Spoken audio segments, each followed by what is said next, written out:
पैसा एक ऐसी चीज जिसे भिखारी से लेकर बिलियनर तक हर कोई इसे पाना चाहता है। ये सिर्फ कागज का टुकड़ा नहीं पर अपने आप में ही एक नशा है। पैसा एक ऐसी भाषा है जिसे पीएचडी करे क्लार्क से लेकर अनपढ़ एमएलए तक सब जानते हैं। ये पैसा ही तो है जिसने जंगलों में रहने वाले इंसान को इन बादलों को छूती इमारतों से लेकर हवा से भी तेज दौड़ने वाली गाड़ियों में बिठाया। पैसा एक ऐसा कागज का टुकड़ा जिसकी खुद में कोई औकात नहीं, पर ये आपको दूसरी चीजों की कीमत बताता है। अब सवाल ये है कि पैसे में आखिर इतनी ताकत आई कहाँ से? चलो थोड़ा डिटेल में समझते हैं। आज से हजारों साल पहले इंसान लेन देन के लिए बार्टर सिस्टम का यूज करता था, जहाँ एक चीज खरीदने के लिए आपको कोई दूसरी चीज देनी पड़ती थी। यानी किसी के पास चावल है और उसे शुगर चाहिए तो उसे एक ऐसे इंसान को खोजना होगा जो शुगर बेचना चाहता हो और साथ ही उसे चावल की जरूरत हो। ऐसी कई प्रॉब्लम्स की वजह से लोगों ने कुछ अलग सोचा और शुरुआत हुई कमोडिटी की। इंसान ने उस हर एक चीज को पैसा बना दिया जो सबके काम आता था और लोग पशु, अनाज, टोबैको और अल्कोहल के जरिए व्यापार करने लगे। बट इसमें भी एक दिक्कत थी। इस बात का पता लगाना बहुत मुश्किल था कि मेरे पास जो चीज है उसकी सही कीमत क्या है। और कमोडिटी वक्त के साथ खराब भी हो जाया करती। खरीदे जानवर मर जाते, अनाज सड़ जाता।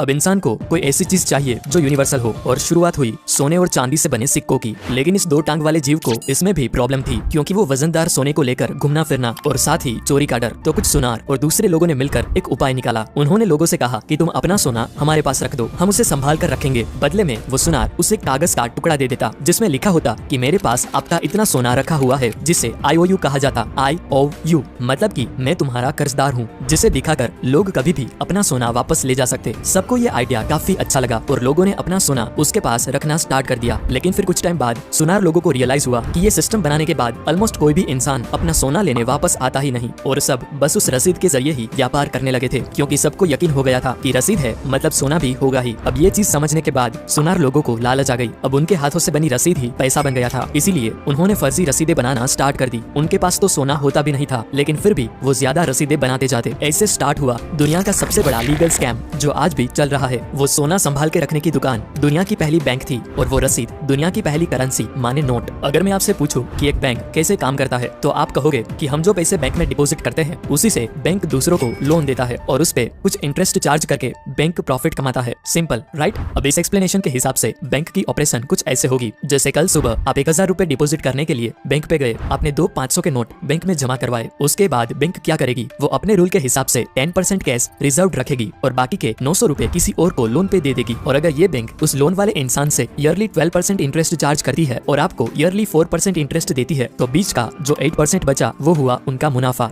राइट? इसी बेसिक प्रिंसिपल पे दुनिया के सारे कमर्शियल बैंक्स ऑपरेट करते हैं। लेकिन बैंक्स बस ऐसे ही पैसा नहीं कमाते, इसके पीछे एक बहुत बड़ी गेम छुपी है जो मैक्सिमम लोगों को नहीं पता। और वो गेम ये है कि बैंक्स आपके 1000 रुपए की डिपॉजिट को आराम से 10,000 रुपए बना के उससे बिजनेस कर सकती है। और वो कैसे होता है चलो समझते हैं। मानो आप 1000 रुपए बैंक में जाके डिपॉजिट करते हो, बैंक अपने रूल के हिसाब से 10% कैश रिजर्व रखेगी और बाकी के 900 रुपए किसी को लोन पे दे देगी। पर ध्यान से देखिए यहाँ हुआ क्या। आपको अपने पैसे डिपॉजिट करने के बाद अगर आपका बैलेंस चेक करोगे तो आपको वो ही 1000 रुपए दिखाया जाएगा। और इधर जिस इंसान ने लोन के लिए अप्लाई किया था और बैंक ने उसे लोन दिया, वो भी अपना बैलेंस चेक करेगा तो उसको भी 900 रुपए दिखाई देंगे। इसका मतलब आप दोनों के हाथों में 1000 और 900 रुपए की परचेजिंग पावर है, जबकि एक्चुअली उस बैंक के पास बस 1000 रुपए ही कैश है। मतलब उस बैंक ने बस अपने कंप्यूटर पे कुछ नंबर्स टाइप करके मार्केट में एक्स्ट्रा 900 रुपए की करेंसी क्रिएट कर दी, जो कि ऑफ कोर्स वर्चुअल है, क्योंकि उसे बैक करने के लिए कोई कैश तो है नहीं। और ये खेल सिर्फ यहाँ खत्म नहीं होता, ये बहुत आगे जाता है। जैसे जिस इंसान ने 900 रुपए का लोन अप्लाई किया था, उसने ऐसे ही तो लोन अप्लाई नहीं किया होगा, उसे भी वो 900 रुपए कुछ खरीदने के लिए चाहिए होंगे। और जब ये पैसा खर्च करेगा तो ये पैसा सिंपली उसके अकाउंट से ट्रांसफर होकर किसी और के अकाउंट में जाके डिपॉजिट हो जाएगा और बैंक फिर से इस 900 रुपए का 10% रिजर्व रखेगा और बाकी के 810 रुपए फिर से किसी और को लोन पे दे देगा। ऐसा करते करते एक बैंक बस 1000 रुपए के कैश डिपॉजिट को 10,000 रुपए तक वर्चुअल करेंसी में कन्वर्ट करके बिजनेस करती है। आपको लगता है कि बैंक में आपके पैसे सेफ है, जिसे आप जब चाहें जाके निकाल सकते हो, बट ये एकदम सच नहीं है। अगर सिर्फ 20 से 30% लोग भी एक साथ पैसा निकालने जाए तो बैंक आपको आपके पूरे पैसे वापस नहीं कर पाएगा, क्योंकि उनके पास आपके सारे पैसे होते ही नहीं। फ्रैक्शनल रिजर्व सिस्टम की वजह से वो सिर्फ प्रोबेबिलिटी पे चलती है। फॉर एग्जांपल, अगर आप इस दुनिया के सारे बैंक अकाउंट के बैंक बैलेंस को ऐड करें और वो 100 रुपए होते हैं, तो उसमें से 10 रुपए से भी कम एक्चुअल केस में अवेलेबल है। बाकी के 90% से भी ज्यादा बस वर्चुअल डिजिट है, जिसे बस आप अपने मोबाइल या कंप्यूटर स्क्रीन पे देख सकते हो। बॉस, पैसों की इस मायाजाल को जानबूझ के कॉम्प्लिकेटेड बनाया गया है ताकि एक आम इंसान इसे इजीली समझ ना पाए और वो इस सिस्टम में ही फंसा रहे। लोगों को लगता है कि करेंसी और मनी एक ही चीज है, लेकिन ऐसा है नहीं। करेंसी एक मीडियम ऑफ एक्सचेंज है, जबकि मनी खुद वैल्यूएबल एसेट है। आपके घर में पड़ा 1000 के नोटों का बंडल रातों रात कागज हो जाएगा अगर गवर्नमेंट उसे नामंजूर कर दे, क्योंकि वो करेंसी है। लेकिन आपके घर में पड़ा सोने का सिक्का, चाहे दुनिया की कोई भी गवर्नमेंट कुछ भी बोल दे, उसकी वैल्यू उतनी ही रहेगी जितनी वो है। देखो बॉस, दूसरे इन्फ्लुएंसर्स आपको जो भी बोले कि गोल्ड बॉन्ड्स खरीदो, डिजिटल गोल्ड लो, गोल्ड के ETF में पैसा लगाओ, ये करो वो करो, वरना फलाना टैक्स लगेगा, ठिकाना टैक्स लगेगा। मैं कहूंगा रियल गोल्ड भी खरीदो, क्योंकि लाइफ के कुछ डिसीजंस टैक्स के आधार पर नहीं लिए जाते। अब आपके पास कहां 500,000 करोड़ है कि आपको 2-4% टैक्स की भी फिक्र करनी पड़े। और सच तो ये है कि पेंडेमिक के टाइम रियल माल ही काम आता है। आप किसी को अपना गोल्ड बॉन्ड का सर्टिफिकेट दिखा के पूरे साल का राशन नहीं खरीद सकते, लेकिन घर में पड़े सोने का एक छोटा सा हिस्सा फेंक के पूरे साल का बंदोबस्त किया जा सकता है। ये कागज सिर्फ भरोसा है और भरोसे पे ही दुनिया कायम है।